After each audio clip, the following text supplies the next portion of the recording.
మరి మా ప్రభుత్వం తయారుగా ఉంటుందని చెప్పి నేను హెచ్చరిస్తూ ఉన్నాను. అందువల్ల ఒకవైపేమో మోసం చేస్తారు, ఒకవైపేమో అన్యాయం చేస్తారు, ఆయన చంపుతారు, ఇంకొక వైపు అంటే భారీ విగ్రహం పెడతారట, 750 కోట్లతో విగ్రహం అంట. ముందు మెడికల్ కాలేజీలు పూర్తి చేయండి. ప్రతిదీ అబద్ధమే. నేను చెప్తున్న వాస్తవం ఏంటంటే అతను ఏది కట్టడు. ఇప్పుడు కాదు, నీరుకొండ విగ్రహం విషయం మీకు కూడా గుర్తుండే ఉంటుంది. ఎప్పుడో 2014లో ఆయన అధికారానికి వచ్చినప్పుడు ఆంధ్ర రాష్ట్రంలో చంద్రబాబు నాయుడు గారు నీరుకొండ మీద ఎన్టీఆర్ విగ్రహం పెడుతున్నానని చెప్పి అప్పుడే అనౌన్స్ చేశారు. ఏమైపోయింది? 5 ఏళ్ళు ఏమీ జరగలేదు. ఆ చుట్టుపక్కల మాత్రం కొన్ని భూములు కొనుక్కున్నట్టున్నారు. అతని పని ఎప్పుడూ కూడా అదే. ఒకటి అనౌన్స్ చేశాడంటే దాని వెనక అతని స్వార్థం ఎంత ఉంటుంది అనేది అందరికీ తెలిసినటువంటి విషయమే. ఇప్పుడు కూడా అంతే, డైవర్ట్ చేయటం కోసం చేస్తూ ఉన్నాడు. అందువల్ల ఇట్లాంటివన్నీ కూడా నీకు చేతనైతే ఎన్టీఆర్ భారతరత్న ఇప్పించు అన్న నందమూరి తారక రామారావు ఆయన కళ్ళ నీళ్లతో కాదు, రక్తపు బాష్పాలతో ఆయన చెప్పాడే ఆ దుర్మార్గుడు తనకు చేసిన అపకారాన్ని గురించి. వీటన్నిటిని గురించి దయచేసి మీరు ఆలోచించరా? బాధపడరా? ఆవేదన లేదా? ఎంతసేపు చంద్రబాబు చెప్పే అబద్ధాల చరిత్రనే ఫాలో అవుతారా? ఇప్పటికైనా కళ్ళు తెరవండి. ఈ నీచుడు చేసిన పాపాలని ఒక్కసారి సమీక్షించుకోండి. అప్పటి నుంచి ఇప్పటి వరకు కూడా 2 రాష్ట్రాలు, ఉభయ రాష్ట్రాలు ముఖ్యమంత్రిగా ఉన్నప్పుడు ప్రజల్ని పీడించు తిన్నాడు, రైతుల పాలిట శాపంలాగా మారాడు, అదేవిధంగా ఎంతోమందిని కాల్చి చంపించాడు. అటువంటి నీచుడు మళ్ళీ కూడా ఆంధ్రప్రదేశ్ విడిపోవటానికి కూడా అతనే కారకుడయ్యాడు.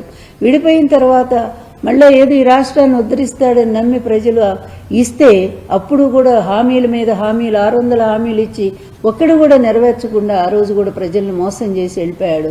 మళ్ళీ మొన్న ఈవీఎంలను అడ్డం పెట్టుకొని వచ్చాడు తప్ప జగన్ మీద అసంతృప్తి, జగన్ మీద ఏ విధమైనటువంటి వ్యతిరేకత ప్రజల్లో ఎక్కడా కూడా లేదు, ఏ వర్గంలో కూడా లేదు చెప్పాలి అంటే. అయినప్పటికీ కూడా తను ఓడిపోతానని తెలిసి కూడా చంద్రబాబు నాయుడు ఈ విధంగా మళ్ళీ అడ్డదారిలోనే అధికారాన్ని చేజిక్కించుకోవడం జరిగింది. మళ్ళా ఎన్నో భారీ హామీలు ఇవ్వటం జరిగింది. మరి ఈ ఇచ్చినటువంటి హామీలను ఒక్కటైనా నెరవేర్చగలిగాడంటే ఒక్కటి కూడా నెరవేర్చలేదు. అందుకే ప్రజలందరూ కూడా ఇప్పుడు కూడా అనుకుంటూనే ఉన్నారు, ఆనాడు ఎన్టీఆర్ పరిపాలన గుర్తు తెచ్చుకుంటారు జనాలు. వైఎస్ రాజశేఖర రెడ్డి గారి పరిపాలన ప్రజల మనసులో శాశ్వతంగా మిగిలిపోయింది.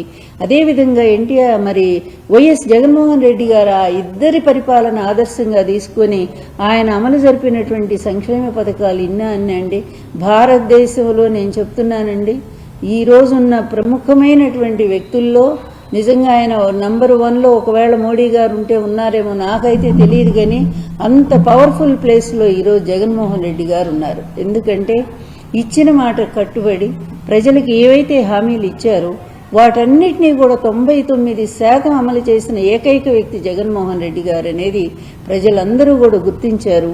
మొన్న జరిగినటువంటి జరిగిన పొరపాటు అంటే ప్రజల పొరపాటు అని నేను అంటం లేదు, ఈవీఎంల ద్వారా జరిగినటువంటి ఆ మోసాన్ని గ్రహించారు ప్రజలు.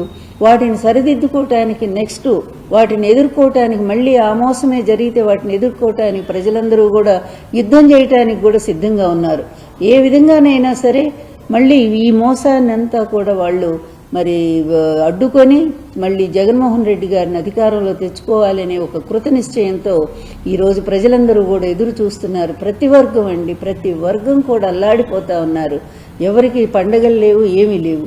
ఈవీఎంల పేరుతో ఈవెంట్ల పేరుతో రాష్ట్రాన్ని తప్పుదారి పట్టిస్తా పిచ్చి జూదాలు, కోళ్ల పందాల రూపంలో వాళ్ళు చేస్తున్నంత ఏంటండి, రికార్డింగ్ డాన్స్ల, అర్ధనగ్న దృశ్యాల, అదే జూదాల, పేకాట్ల, తర్వాత తాగుడు అక్కడ పెట్టి తాగుడు క్లబ్బుల, ఇన్ని రకాలుగా రాష్ట్రాన్ని ధ్వంసం చేసి పడేస్తా ఉన్నారే.